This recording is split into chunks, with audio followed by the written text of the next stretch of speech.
Welcome back, everybody. This is Andy Brisley with Apps Associates with another edition of Value Chain Minutes. We're continuing our discussion around scenario planning within the Planning Cloud. In this session, I'd like to cover three different topics: what industries this solution can add value for, what personas or roles will be using the solution, and what are the lessons we've learned as we've helped customers implement scenario planning in the past. And with me today, I have Shane Helston, one of the leading experts in the Oracle planning ecosystem. So welcome back, Shane. So to start this session, could you provide an overview of the different industries that can benefit from scenario planning? So from an industry perspective, scenario planning, it's a solution that can add value to any organization that makes or delivers product, regardless of vertical designation. So having said that, I do want to reiterate that, there's no one size fits all for supply planning across different industries, and different industries will review different types of scenarios and use planning differently. As we stated earlier, scenario planning it's really about reviewing, applying analytics, and also planner intuition. So the solution basically can be tailored to really provide the analytics that are important to any particular vertical.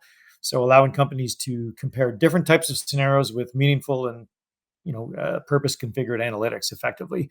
So if you're a make to stock business in CPG, the key analytics would be probably pretty different if you're a make to order industrial fabrication company versus a pharmaceutical company who's looking at lot expiries and batch sizes and things like this. So planning, it really allows you to tailor what you want to see in terms of metrics for measuring key supply chain predictors, allowing you to run and effectively compare these scenarios with data that's important to you as an industry.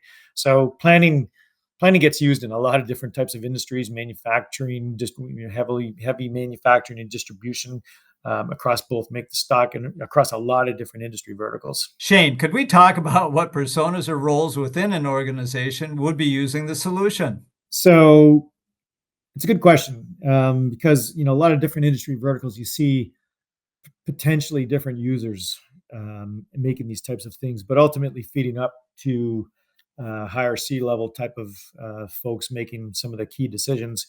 But it's a very collaborative process, which can be incorporated into regular supply planning. So procurement agencies looking at understanding if they should be looking at different suppliers, but also can be incorporated into a sales and operations planning process. So, this business process adds value to a lot of people, not just the planners within your organization, but people who are involved in the supply review, the demand review, the financial review, and the executive review. While the persona that's responsible for potentially executing the scenarios may be a buyer or a planner, but that persona would receive input and suggestions from other roles or people within the organization asking for different types of changes. This is quite normal to see this. So you may get people coming from logistics for distribution charges, procurement for supplier relationship changes such as cost of goods from a tariff perspective. Operations may advise of quality or resource changes that need to be simulated. Or all of these things combined. Sales and marketing is asking for increase or decrease in volume around your forecast. For example, when can we run a promotion? If we run a promotion, our forecast may change to this. What does that do downstream to our supply chain? Are we starting to put sales orders at risk? That are we starting to increase our backlog where we can no longer meet our lead times, for example? Finance, of course, may request cost impact scenarios, such as the cost of putting a 25% tariff and what that does to your supply plans and what that impact might be.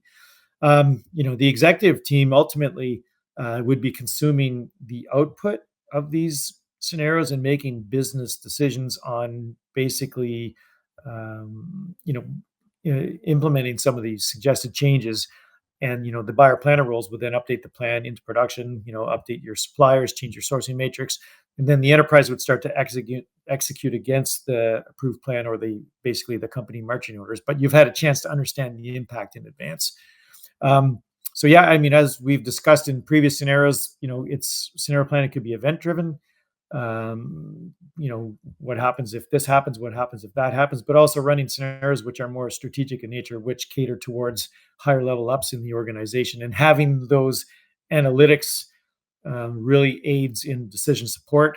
And the power of the engine that is used to compute these analytics allows companies to adjust as appropriate, and in real time, and provide the proper guidance and intelligence to make those decisions for a lot of different types of situations. Are some of the lessons we have learned and can share with the listeners how we've helped other companies through and implement some of these scenario planning processes. So, scenario planning is obviously an advanced supply chain planning process. Some of the common success factors I've seen across companies implementing this are here's a whole bunch of them. So, first things first, start with limited data updates, and then start to iterate different changes so you can see the impact as you go. So, great big shotgun type of changes are, would be pretty difficult to really digest and understand where some of the impacts and the changes are coming from. So start with small, start to grow into it. Okay. Companies also that start with event-based scenarios, such as unexpected supplier shortages, as opposed to jumping into running multiple strategic scenarios, typically have more success in understanding the process and the output and what you're going to do with that data. So executives will have more confidence in the processes when there are wins from smaller scale type of issues, and then you can start growing them. So that goes hand in hand with my first point.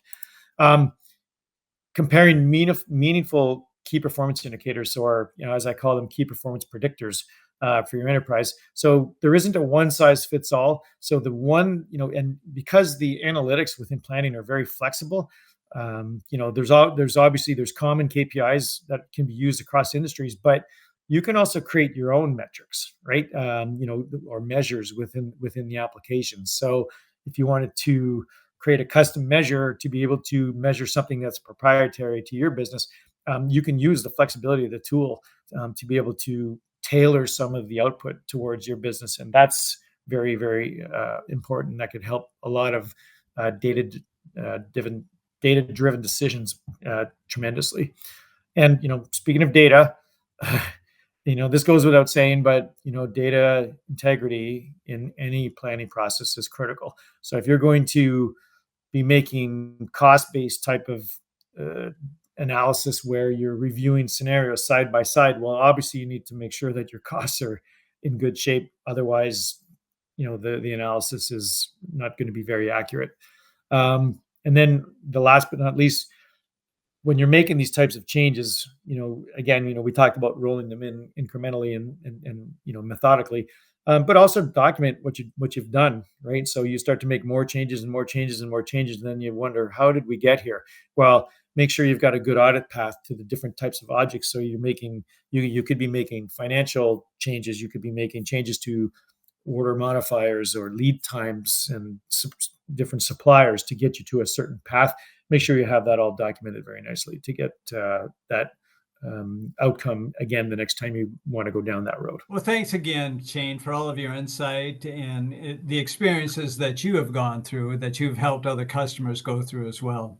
So that's going to wrap up our review of scenario planning. And we've covered an overview, some value statements, the process along with industry utilizations, personas, and again, most importantly, I think anyways, the lessons learned that companies can take away.